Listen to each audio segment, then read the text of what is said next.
সবুজে ঘেরা ছোট্ট গ্রাম, কিন্তু সেখানে লালটুর জীবন একেবারে অন্যরকম। তার স্ত্রী স্বপ্না আর 2 সন্তান, সুমন আর রাঘব, ছিল তার প্রাণের টুকরো। এই বছর খরা, আগের বছর বন্যা, 2 মিলিয়ে ফসল একেবারে শেষ। ঘরে চাল নেই, আলুও নেই, এমনকি রান্নার জন্য তেল পর্যন্ত ফুরিয়ে গেছে।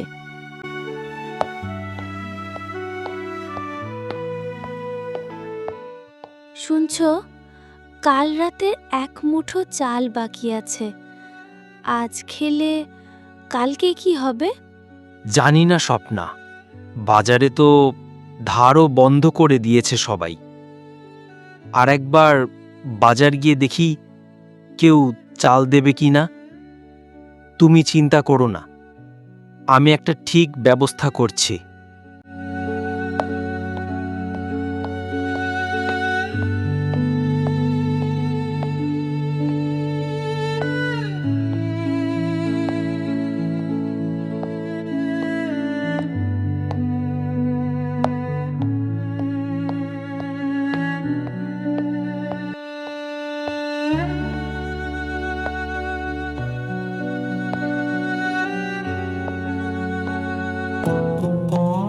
রতনদা, আজকের মতো আমায় 1 কেজি চাল দাও না।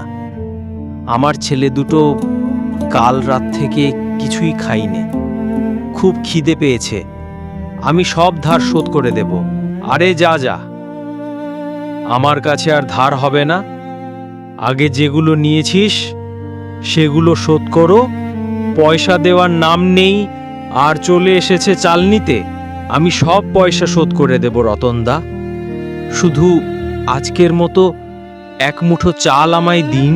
আমি যখন বলেছি হবে না তখন হবে না, বরং অন্য কোথাও গিয়ে দেখ। লালটু চোখের জলে বাড়ি ফিরল।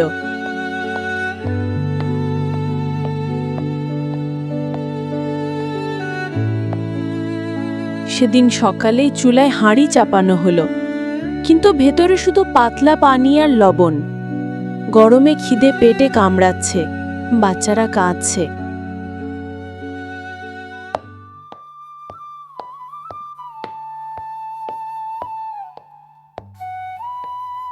মা, আমার খুব খিদে লাগছে। মা, আমারও। কাল রাতের বাসি পান্তা ভাত আছে, সেটা তোমরা খাও। মা, আমার প্রতিদিন পান্তা ভাত খেতে ভালো লাগে না। আমি মুরগির মাংস খেতে চাই। বাবা, আমরা অনেক গরিব, মুরগির মাংস কোথায় পাবো? আজকের মতো খেয়ে নাও। কিন্তু মা, তুমি আর বাবা ভাত খাবে না? চোখের জল মুছে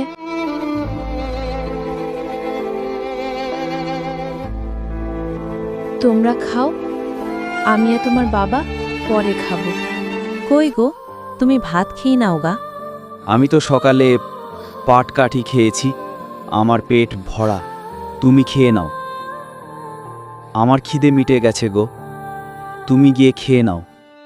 কিন্তু আসলে তারা দুজনেই সারাদিন কিছুই খায়নি, শুধু পানি খেয়ে বেঁচেছিল। দুপুরে লালটু বাজারে গেল কিছু কাজের খোঁজে। মাথা গরম রোদে পায়ের পাতায় ফোস্কা পড়ে গেছে।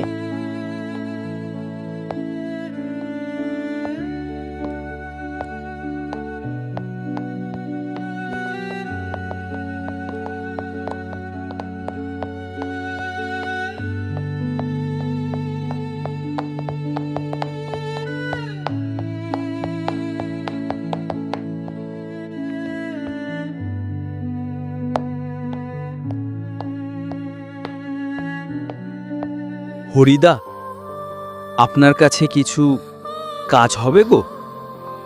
কম পয়সা দিলেও চলবে। ঋণ শোধ করতে পারো না, আবার কাজ চাইছো। যা, গিয়ে বনের শুকনো গাছ কাটো। চারপাশের লোকেরা তাকিয়ে রইল, কেউ কেউ হাসাহাসি করল। লালটু মুখে কোনো কথা না বলে ফিরে গেল। সন্ধে নামছে, ঘরে কোনো খাবার নেই। তখন দরজায় টোকা পড়ল।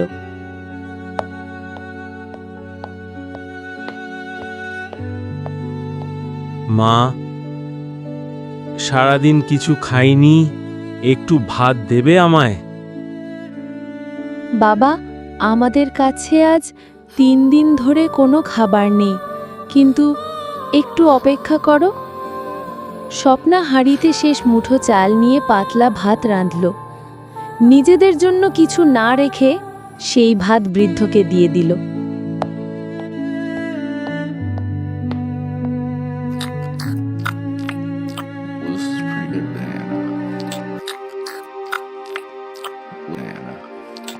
তুমি নিজের ক্ষুধা ভুলে অন্যকে খাওয়ালে মা। তুমি চাইলে আমায় ফিরিয়ে দিতে পারতে। যা হোক মা, এটা ভগবানও কোনো দিন ভুলবে না। আমার কাছে তোমায় দেবার মতো কিছু নেই, কিন্তু আমি প্রাণ ভরে আশীর্বাদ করছি, তুমি অনেক বড় হও মা, অনেক বড় হও।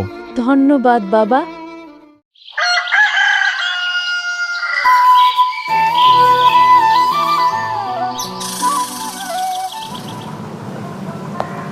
পরের দিন ভোরে লালটু খেতে গিয়ে দেখে শুকনো জমিতে সবুজ অঙ্কুর গজিয়েছে, যেন খরার মাঝেও বৃষ্টি নেমেছে কেবল তার জমিতে।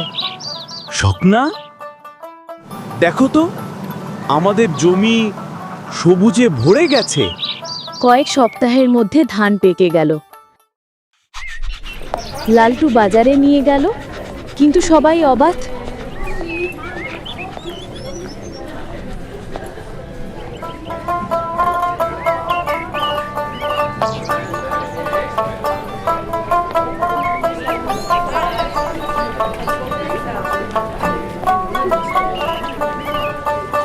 আরে লালটু, এই খরায় তোর জমিতে ধান হলো কিভাবে? ভগবানের দয়া আর সততার ফল গো রতনদা। অনেক ব্যবসায়ী এসে ধান কিনতে চাইল, তারই মধ্যে এক জমিদার এলো। ধান আমি নেব।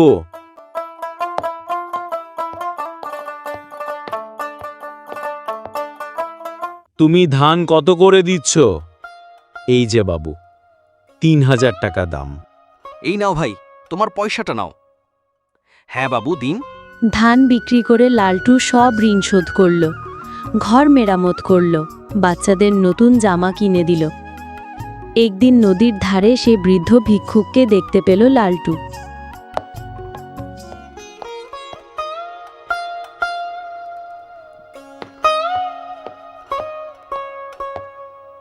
বাবা, আপনি সেদিন আমার বাড়িতে এসেছিলেন, মনে আছে? হ্যাঁ, চিনতে পেরেছি। তুমি ভগবান বাবা, তুমি ভগবান। আমি কেউ না, আমি শুধু ভগবানের দূত। যেদিন তোমরা নিজের ক্ষুধা ভুলে অন্যকে খাওয়ালে, সেদিনই তোমাদের ভাগ্য বদলে গিয়েছিল। বৃদ্ধ ভিক্ষুক মিলিয়ে গেল কুয়াশার ভেতর। লালটু আকাশের দিকে তাকিয়ে ধীরে বলল, অভাব থাকলেও দয়া করলে ভাগ্যও পাল্টায়। আশা করি গল্পটা পুরোটাই দেখলেন। আপনারা কি বুঝলেন সেটা অবশ্যই কমেন্টে বলুন, আর গল্পের কোন অংশটা ভালো লাগলো সেটাও লিখুন। এরকম আরও নতুন গল্প নিয়ে আসছি। গল্প ভালোবাসলে সাবস্ক্রাইব করুন, পাশে থাকা বেল আইকনটি প্রেস করুন। ধন্যবাদ সবাইকে।